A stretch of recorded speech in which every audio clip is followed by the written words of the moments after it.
Hi everybody, it's John back with another model inbox review. Um, the kit we're actually doing an inbox review on today is another Matchbox kit, so there's quite a lot of my subbers out there that'll be quite interested to see this particular one. This is the first in the orange range of aircraft PK101, which is of course the LTV Corsair 2 A7D. Interesting that Matchbox chose to only use United States Air Force variants in their decal plan, and we'll show you those in a minute. The A7Ds were of course the US Air Force versions that were utilised also in the Vietnam War, as well as the naval variants. Lots of USAF Corsairs fought in the Vietnam War. What you're looking at now is a couple of I think they're A7Es actually, which were transferred from the US Navy. Sorry, that were utilised by the US Navy in modern colours in this sort of overall grey scheme. And I am quite tempted to do this particular type of scheme on this Corsair. The reason for that being is because I don't actually have any decals in this particular kit, which is a shame. But I don't really fancy doing the USAF versions anyway. I probably would have been looking at doing a US naval version rather than a USAF version, which have an interesting array of stores on the kit as well, which is provided with the Matchbox 72nd scale kit. Anyway, that's the A7 Corsair in modern naval camouflage. I just want to show you this image as well. This is actually a TA-7D of the US Navy based on the USS Lexington. This is a two-seat training variant of the Corsair. And the Corsair was actually coined by the men who utilised her, maintained her, unflew her in US service as the Slough. The Slough being an acronym of short little ugly fucker. So there we go. That's why the aircraft was called the Slough. It is quite a short, stumpy aircraft, and it also, they stated that it was an ugly aircraft because it had a nose chin radome here in the front and quite a deep air intake underneath the aircraft's cockpit canopy there, which is quite interesting. So we'll look at the boxing history first of all. The original colours that were provided in the Matchbox kit were these colours. They were a sort of a black sprue on the right hand side there. In the middle was a light buff sprue. It wasn't actually white, it was a light buffy sort of colour. You'll see that in a minute. And then you had a medium green colour with what I call the wing sprue and one transparency there. So that was the initial colours that were released in the three colour kit of PK101. The original release of this kit was 1974, and there are a couple of things poignant that I need to point out here and there.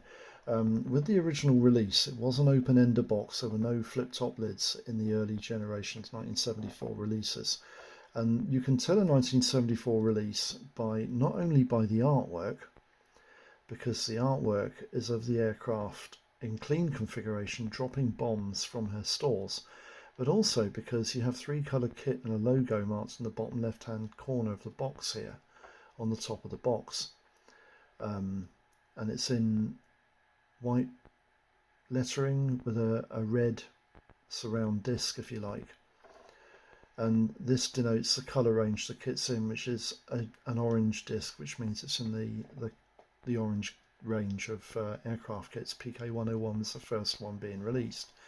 Then in 1980, you had the second generation release in this style of box, and one of the major changes you can see straight away is the aircraft has its undercarriage lowered, and it's in the landing, or is it actually, it should be in the takeoff form of this, because the aircraft's fully loaded with ordnance. But also the 72nd scale logo is totally omitted from the top of the box. There you can see it would normally it's not emitted from the top of the box. It's actually been completely modified and changed its position on the box. It was a large disc logo here, and it's now been brought up into this area here in a smaller 1/72nd scale logo you can see there. But originally it was a 3-colour kit marked here, if you remember right. It was 3-colour kit. Now it's 1/72nd scale, and the 3-colour kit I think is marked on the side of the box, this side of the box I believe, and the two ends. So that's 1980. In 1983, AMT produced the LTV A78 Corsair 2 for the American market, and again it was moulded in 3 colours. It used the original box art. Notice the aircraft's in clean configuration and it's dropping ordnance, which is, yeah, that was the original release. So that was 1983, and also in 1983 Revell started getting involved with the marketing of Matchbox models, and they started to release Matchbox boxing here in a new style of box art. This is more of a style, but I've actually got the later generation, the 90... I'll get to it in a minute, I can't remember exactly which year it was released, but I've got the later generation of this particular boxing. And the way you can tell the earlier generation of this boxing is that if you look at this area of the box here, you can see that it's just a blank black border here. You can see that. And I'm pointing that out significantly because when you see the next box issue, you'll see there is a difference, and I'll explain what it is. But basically, when Revell got hold of this, they marketed the boxes with the German colours, as you can see, black, yellow and red. And they changed the logo from orange and white, I think, and yellow, to give red, yellow and Matchbox, red, yellow and a black Matchbox logo, which is quite interesting. You see 3 colours is clearly marked on the side of the box there, quite easily. So anyway, that's the 83 release. Then in 1990, you have the release that I've got a boxing offering of here, and you can see straight away that in this lower panel here you've got a symbol. I can't remember what that symbol says. Actually, might be able to read it better on the box, the kit itself. I think it says Die Gruber Product. Now, a subber did contact me and explain to me what this is, and it's something to do with the fact that the box is made out of recycled packaging. It was like a German national symbol that represented recycled packaging, or recycled raw materials, if you like. So that was a 1990 release. Then came the 1991 release, and this was to do with Desert Storm, you know, the 91 Gulf War. They've changed the type of box art, but they also changed something quite dramatic, and I'll explain what it is in a minute. But the box art was changed into sort of red, orange and black stripes going down, and little bars across the right hand side of the window and artwork here. And then you had an aircraft artwork form here with Desert Storm written over the top of the wings. And the aircraft was, again, it's a naval variant, but it was in Desert Storm colours, if you like, which was quite interesting. And this was originally released in a kit pack, or if you like, a starter pack. And these are proper Humbrol enamel paints, these paints are really, really good. You would have had a tube of glue in here, which is omitted from this packaging, which is a bit of a shame. And you would have also had a paintbrush in here somewhere as well. And that, I think, has been removed from the packaging too, which again is a bit of a shame. That's a 1991 release, and then also in 1991 you had the kit that was released in its original form without the paints, the brush, and it was just a box model instead of a starter set. So that's quite nice. Now then, in 1991, Revell, who introduced the style of boxing on here, you can note on the top of here there is no reference to a 3-colour kit, and that's because the sprue in the kit was actually light grey, just like this. I know it looks white, but it's actually light grey. Exactly the same sprue. inside the kit, but it is all one colour now, and this was common of most of the Revell releases from Matchbox molds.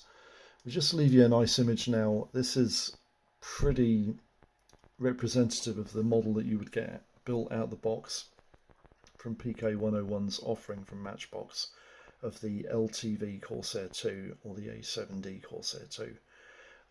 So that's quite interesting, and yeah, there you go. That's an image there of what you would get. So we'll just pan the camera down. Let's have a look at this kit, shall we? In all its glory. I'm just going to pan that down a little tiny bit. There we go. That should give you a better idea of what we got here. So on the front of the box image, this box has seen it's seen better days, hasn't it? This is the latter release of the 3-colour kit option. You can see there's the recycled symbol there. On the side of the box, you've got an image of what the kit would look like when it's built up. Green, black and buff sprues. 3 colours marked there. The serial numbers change from PK101 to PK40101, keeping the 101 indicative of the Matchbox mould. And also you've got some instructions here, skill level 3, and then there's some contents instructions here in different languages, which is quite nice. So we'll open up the box. Let's have a look, see what we've got inside here. This isn't what you would actually find in every Matchbox kit, because this kit was bought second-hand off eBay, and unfortunately it came without decals. So what we'll do first of all is I'll just put the box over there and we'll get these parts out.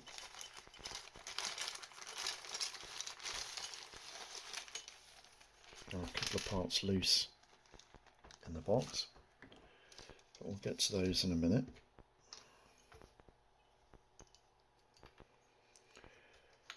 Just pop those down there. There we go. Instruction leaflets, typical Matchbox instruction leaflet. Interestingly enough, this is definitely a hybrid kit, because I've got the original release instruction leaflet, which comes in a colour of orange. This would have been released on the 1974 boxing.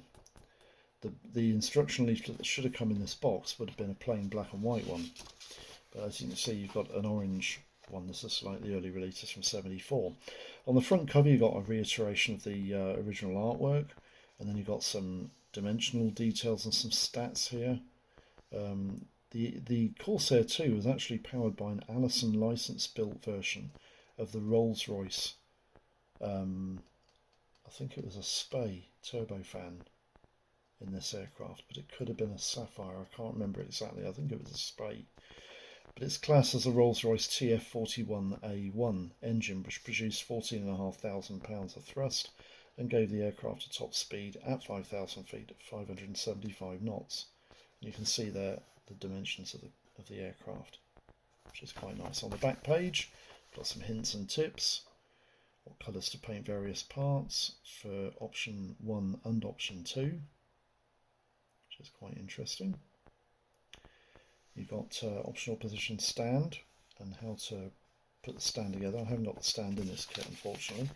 And then you open the sheet up, and it opens up into like 3 end-on A5 sheets. And the kit builds up in 11 stages, which is quite nice. Whoops. And we'll just show you the flow of build so you can see what we've got here. But in section 1 you've got a pilot and seat, so there's not an awful lot going on here. A bit more than what you'd normally find in a Matchbox kit, because you have actually got an air duct bulkhead, and the seat will actually glue to the top of the air duct there for the engine. In section 3 you put in the jet pipe, the nose, undercarriage oleo and the fuselage halves together. Section 4, putting some features on the cockpit canopy onto the nose. Section 5, putting the airframe together, and you can see straight away that the wings on this kit actually fold, which is a nice touch, isn't it? Section 6, the main undercarriage oleos on the undercarriage wheels. Section 7, you're putting all that onto the kit's airframe. with the Stinger arrestor hook at the back. Section 8, the undercarriage doors. It's quite easy, isn't it? Section 9, pylons and ordnance. Section 10, fitting the ordnance and the sidewinder air defence missiles onto the side of the fuselage. And then section 11, you're putting the ordnance into place for the outer wing sections, which is quite nice, so you can see them there. Yeah, so that's quite easy. Also on the back page, you've got a list here of PK101 to PK110. It shows you the different kits that were available in the orange range at the time, which is quite nice.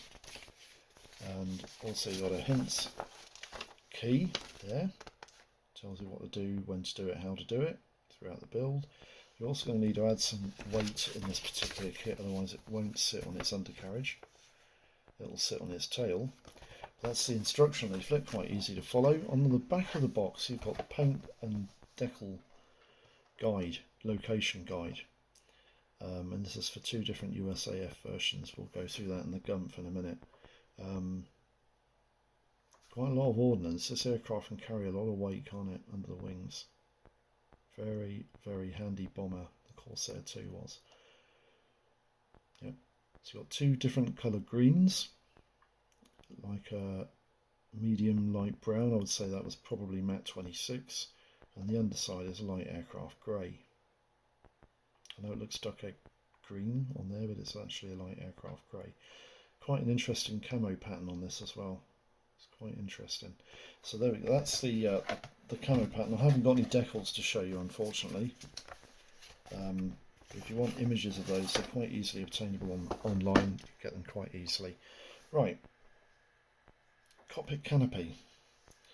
A lot of people think that the cockpit canopy will denote the quality of the kit, and in most Matchbox kits, I'll be honest with you, the cockpit canopies are usually quite good. This one is no exception. It's quite clear. It's nicely framed. It should paint up quite nice. You can see my fingerprints through the bulge of that canopy there. You can see that. You'll see quite a lot of the interior through that canopy. It is quite thick, mind, but it was 1974 era mouldings. You've got the jet pipe there from the black sprue. We'll have a look at the black sprue in a minute. It's a separate part, which is quite nice. The black sprue is basically all the ordnance and the undercarriage oleos and the wheels. Basically what it covers. You've got the rear bulkhead there, which the air duct fits onto. Quite nicely cast parts. They are really nicely cast parts, which is good. You can see there they're made in England, PK 101. And that's quite nice. It would have been made in England, but Revell scrubbed that out because these are actually made in Germany. The moulds are all shipped over to Germany. Quite nice parts on the black sprue. On the green sprue, this is the wing sprue. You've got some quite nice detail actually there on the pylons. The pylons have raised panel lines, which is interesting. The wings, they're quite clean, aren't they? Quite nice recessed panel lines going on there on the tail plane, which is quite nice. So the wings have recessed panel lines, the pylons have raised panel lines, which is interesting. And then you've got, don't need to look at that, because oh, we have actually got a stand here, that's interesting, didn't think we had one. These are very marketable, you can sell these on eBay. These larger ones will probably fetch about £2.50. The smaller ones will fetch between £1.50 and £2.50. So yeah, there's a stand involved with this kit. This is the buffed sprue, which incorporates, there you go Al, that's one there for my mate Al, the fabulous Matchbox flying guy. Probably going to call him Ted, which is quite interesting. Ejection seat, not much to write home about there. It's not particularly well crafted, but it's a Matchbox kit. This is what you expect when you get Matchbox models. air intake duct there that goes together in two halves. Doesn't have to be particularly well detailed. Interesting enough. Undercarriage doors, they're all individually part numbered, which is quite interesting. And also you've got this label here which says made in, that would have been England, PK101, which is good. And then you come to the fuselage halves, and I'm not going to show you the other side of the fuselage half because you don't really need to see it, but this is something that I found quite interesting about this particular Matchbox kit.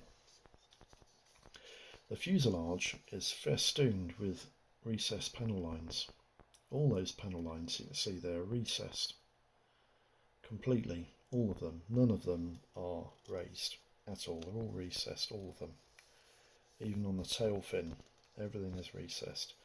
And then you've got quite a detailed wheel well with some features there to pick out wires. There's a couple of actuators. There's quite a lot going on there. So all you guys with the oil washes, you could have some fun with this. Not a lot on the inside. The interior is pretty bereft. And then you've got the one-piece tail fin. I'm quite a fan of these because it means you've got no join line to worry too much about. It's quite good, quite like that.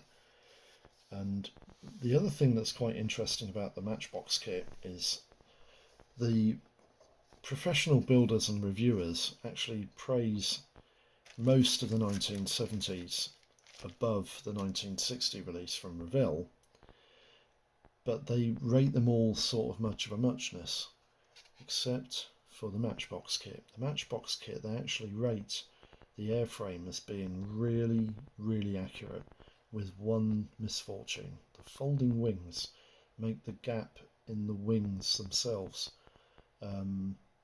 around the fold section incredibly terrible, with a huge gap protruding. But if you want the wings to fold, there's nothing you can do about that. If you don't want the wings to fold, however, you just file down the hinges and omit them, and then glue the wings into the closed position so that the wings are actually fully swept out instead of folded. Or you could have the wings folded, glued folded in the position, which is quite nice. So that's the fuselage half. Yeah, the reviewers, they think the Matchbox kit is really, really accurate, and I must admit the outline looks pretty good. All the other options, Airfix, Esai, Revell, not so much with Revell because the Revell kit was pretty dire. They're all pretty good, but I will talk about another one later on. So what I want to do first of all is I just want to pop these parts back into the bag, and then I can pack this kit away, and then we'll go through the guns and we'll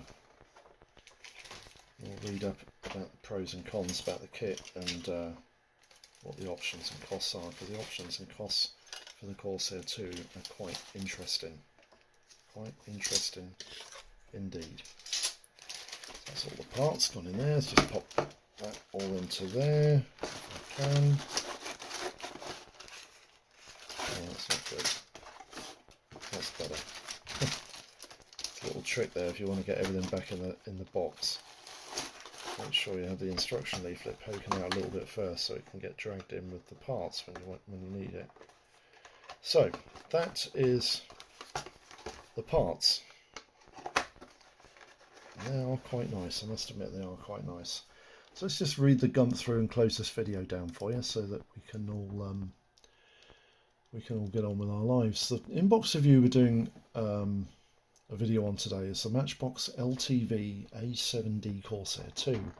The kit's moulded in 1/72nd scale and it has a serial number of 40101, but the original Matchbox release kit from 1974 was PK101. The release date was 1974, and there are two versions on the decal sheet catered for an A7D Corsair 2 serving the 356th Tactical Squadron, the Green Demons. This formed part of the 354th Tactical Fighter Wing at Myrtle Beach in South Carolina in 1972. The second option is for an A7D Corsair 2 serving the 357th Tactical Fighter Squadron, the Licking Dragons. These formed part of the 355th Tactical Fighter Wing at Davis-Monthan Air Force Base in Arizona. Now then, the kit comprises 16 parts on a buff plastic sprue, 46 parts on a black plastic sprue, and 14 parts on a green plastic sprue. There is one transparency part comprising 77 parts in total. The dimensions of the kit are about 7.5 inches long by 7 inches span and about 3 inches high on its undercarriage. Now the options and costs, there are quite a few, but not as many standalone kits. Most of them are actually reboxed original kits, and I'll go through those in a minute. The standalone kits, Ace did an A7A, an A7B, an A7D and an A7E Corsair 2, and these kits all retail for between £11 and £20 in individual different boxings. Airfix also did an A7D and an A7E. These kits retail for anything between £5 and £20. Esai Ertel did an A7B, a D and an E, all in different boxings, retailing for anything between £5 and £20. Fujimi did an A7A, a B, a D and an E. These kits are quite rare now, not terribly accurate, but they're quite rare and do hold quite a high price of 25 to 30 quid. Hasegawa for Hasegawa it wasn't that good a kit, but it's not too bad. Of an A7A Corsair 2, this retails for anything between £7 and £18. And the best of the bunch in 72nd scale is the Hobby Boss offering, which did individual boxings of an A7A, a B, a D, an E, an H, a P, a TA7C and an A7K. And these kits all retail for between 12 and 26 quid. The Matchbox offering of the A7D retails for anything between £5 and £25, and Revell did two boxings of the same mould. One was of an A7A or a D in different boxings, but they were the same mould in the box. These retail for anything between £15 and £20, and they also did a Gulf of Tonkin combat set comprising an A7A, an F4B Phantom, and an A3D Sky Warrior. This kit retails for anything between 25 and 45 quid. YUMTK did a vac form kit of an A7D. No pricings available on this, I'm sorry to say. Now, these kits have been re-released by various different companies. AHM reboxed the Revell kit, available for about 20 to 25 quid. Alanga reboxed the original Revell kit, no pricings available on that. AMT reboxed the original Hasegawa kit for about 10 to 15 pound, and they also released the AMT Matchbox model, and that usually retails for anything between about 12 to 20 quid. AMT ERTL did an A7D and E, which is a reboxed Esai kit, for about 10 to 16 pound. Fader Zyder did an A7A, which is a reboxed Hasegawa kit, for about 6 to 10 pound. Frog did a reboxed Hasegawa kit of an A7A for about 5 to 25 pound. And Gunzai Sanyo did an A7E, which is a reboxed Esai Ertel kit. No pricings available on that. For 5 to 12 pound, Hasegawa Hales released the original A7A from a reboxed Hasegawa kit, and Hella, they reboxed the Airfix kit of the A7E and H for about 10 to 12 pound. MPC also reboxed the Airfix kit of the A7 for about 10 to 12 quid, and Minicraft Hasegawa reboxed the Hasegawa kit of an A7A for 7 to 12 pound. Now the following Revell offerings, which are reboxed Revell kits, I haven't got any prices for, but there are 5 of them. One from Revell Japan, one from Revell Kiko, one from Revell Kikola, one from Revell Lodella, and one from Revell Takara. These are varying different kits. The Japanese offering is an A7A or D. Kiko did an A7A, as did Kikola, who also did a D variant. Lodella produced an A7, no prefix letter for that, and Tokara did an A7D. All these kits I have no pricings for, but they're probably between 10 and 12 quid. Testers also reboxed the Fujimi kit of the A7D and E.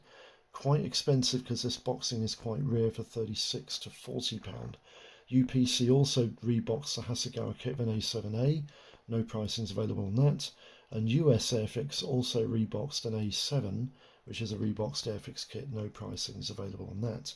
Now, the pro builders and reviewers really like the Hobby Boss offerings. It does have some accuracy issues around its jet pipe, and its fuselage halves don't seem to match any of the other offerings from older mouldings. So it does have some accuracy issues, but they really like the fact that the kit is very comprehensively detailed, and it does make up into a very nice, very handsome 72nd scale Corsair 2. Conclusions. Again, this is a Matchbox kit, so don't expect too much in the way of interior detail. However, it has a number of things going for it not found in other models.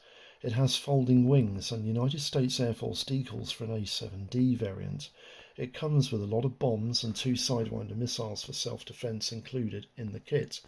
There are recessed panel lines, which are a rare feature in a 1974 mould, and the airframe does look pretty accurate too. So would I recommend this kit just from the inbox review? Yeah, I think it would be a fun build. All those guys who like the nostalgia of building Matchbox, yeah, have a go at this kit. I think it'll be a good challenge. Not too difficult to assemble, but yeah, should be quite a fun build. I hope this video has been of use. I hope your projects are running very smooth, and thanks for tuning in. And let's have fun when we're modelling out there. I'll see you again for the next one. Bye bye.